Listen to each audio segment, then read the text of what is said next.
La struttura più ad est in Italia dell'Expo milanese. Ha definito così il commissario di Venezia Vittorio Zappalorto il padiglione sorto come un fungo in pochi mesi a ridosso del Vega Marghera, che farà da vetrina alle 600.000 imprese venete e alle loro proposte per lo sviluppo legato all'argomento dell'acqua. Il taglio del nastro di oggi ha riguardato soltanto i muri, ora bisognerà pensare all'impiantistica e a riempire la struttura. L'obiettivo, che sarà a cura dell'Expo Venice, è raccogliere buona parte dei 20 milioni di turisti che raggiungeranno Milano.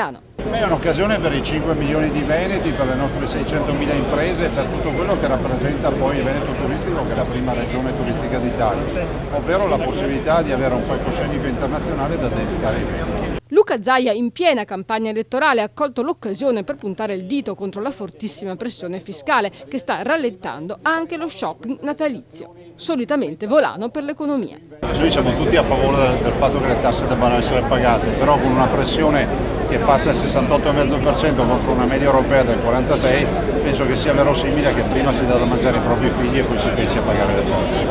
Centinaia di spettatori, una passerella importante per i politici in lizza per la poltrona di governatore. Non poteva mancare l'alter ego di Zaia, Alessandra Moretti, la sfidante per il PD alle elezioni regionali. La Moretti ha dichiarato di puntare molto sui prossimi 7 anni, quando saranno finanziati i progetti europei nel Veneto. Per i prossimi 7 anni le risorse più impegnative arriveranno soprattutto dai fondi strutturali europei. Sarà quindi necessario dare all'Europa l'idea concreta di dove vogliamo portare il Veneto, che tipo di sviluppo e che tipo di aree strategiche su cui vogliamo investire per i prossimi anni.